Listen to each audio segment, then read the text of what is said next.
alarmante që 3 projektet kryesore janë projekte me probleme ligjore. Voton për të vetë buxhet. Partia Demokratia e Kosovës Prishtinë ka me votu buxhetin. Ka lënë propozim të ndihme për buxhetin e Komunës së Prishtinës për vitin 2026.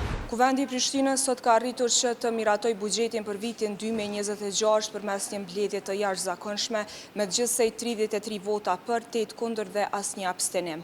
Në anën tjetër, diskutimet mes asamblesteve dhe shefave të grupeve, veçanërisht mes Lëvizjes Vetëvendosje dhe Partisë Demokratike të Kosovës, kanë vazhduar për më shumë se 2 orë, të cilat janë shoqëruar me mospajtime e përplasje lidhur me ndarjen buxhetore që Komuna e Prishtinës ka parapar për projekte të caktuara në kryeqytet. Përveç kësaj, i pranishëm në këtë mbledhje nuk ishte as kryetari i komunës Përparim Rama, i cili, siç ka njoftuar, gjendet për një vizitë zyrtare në SBA, e që kjo u kritikua nga Lëvizja Vetëvendosje si parti opozitare në asamble. Sot para jush paraqes propozim buxhetin e kryeqytetit për vitin fiskal 2026, një buxhet i cili është i ndërtuar i parimet të transparencës, procesisë fiskale dhe i orientuar tërësisht në nevojat reale të qytetarëve të kryeqytetit. Se ne e përkrajmë buxhetin e kryeqytetit në tërësi, sepse ai adreson nevojat bazike të qytetarëve dhe siguron funksionimin normal të shërbimeve komunale.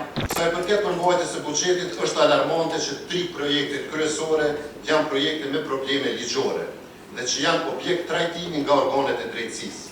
Po flasim për sheshin George Bush, për lidhjen arbërisë me qendrën dhe për tunelin në rrugën Agim Ramadani. Me sheshi George Bush, na duhet të ndalemi veçanërisht. Në këtë buxhet janë ndarë 7 milion për një projekt që aktualisht, sot kur po flasim, e ka shndruar në pjesë të qendrës së qytetit hapësirë të degraduar urbane.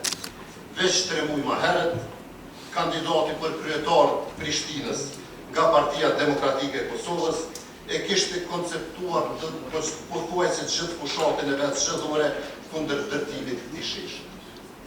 Ai premtoi hapjen e tij. Madje këtë premtonte çdo ditë gjatë fushatës për 30 ditë prej mëngjesit mbrapa. Voton për të vetë buxhet. Voton për të vetë për ndërtimin e sheshit George Bush. Prandaj e thash, ky projekt sheshit George Bush tregon se buxheti nuk është vetëm dokument financiar. Buxheti është akt politik që e teston koherencën dhe integritetin e subjekteve politike. Po aq hipokrite është çështja e unazës së Prishtinës. Në këtë draft buxhet nuk ekziston asnjë projekt me emrin Unaza e Prishtinës. Ndërkohë kryetari Rama i shkruan letra publike kryeministrit Kurti, ankohet për bllokat dhe kërkon ndihmë për këtë projekt. Kjo është hipokrizi. Po përmendë sheshin George Bush. Nuk kemi qenë kundër sheshit George Bush, jemi konë për me hapë.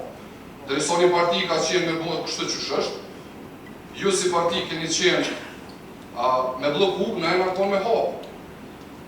Është realitet. Edhe kësaj nuk i ikëm, as nuk e mshefë. Por sot, tema është tjetër. Sot jenë të folë për buxhetin e kryeqytetit. Buxheti nuk është i vetëm një partie politike. Partia Demokratia e Kosovës Prishtinë ka me votu buxhetin, po ka me votu me arsyen e vetme që mos me met buxhetin, moll sherri, mes 2 subjekteve politike, nesër në buxhetin e ri, se Prishtina nuk e ka të ndërtuar dhe të votuar buxhetin, mu bloku Prishtina dhe për një vjet në aspektin financiar. Sot na po votojmë buxhetin për qytetarë. Keni pas qëndrim? Nuk keni qëndrim. Keni ndryshuar qëndrimet jashtëzakonisht shumë. Keni thonë që jeni për me hapë rrugën, sot për votoni pjesë të këtij buxheti projektin që mbyll atë rrugë dhe që e bën shesh. Lëvizja Vetëvendosje nuk është kundër buxhetit. E sqaruam sa herë. Lëvizja Vetëvendosje nuk pajtohet me disa prej projekteve që i ka ky buxhet. Ky buxhet nuk garanton zhvillim urban të drejtë. Ky buxhet nuk garanton barazi për lagje të ndryshme të qytetit. Ky buxhet e diskriminon zonën rurale në krahasim me zonën urbane dhe nëse pjesë dhe projektet të këtij buxheti ndryshohen, natyrisht që votojmë buxhetin. Formën si na është sjell sot, natyrisht që s'kemi votë për këtë buxhet. Nuk dojmë të bëhemi pjesë së keqes, vetëm se DDK-ja dhe PDK janë po bashkë.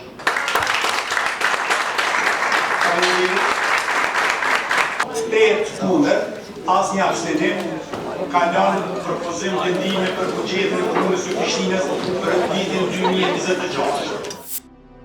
Prishtina vazhdon të mbetet pa buxhet të miratuar për vitin 2025 në Kuvendin e Kosovës.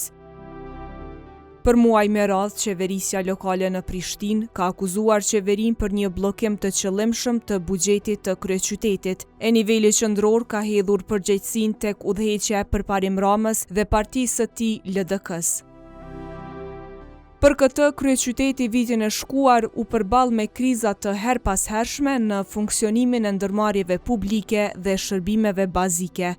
Ndërkaq, në nëntor të vitit 2025, Kuvendi Komunal arriti që të votoj për bartjen e mjeteve nga viti 2024 në vitin 2025.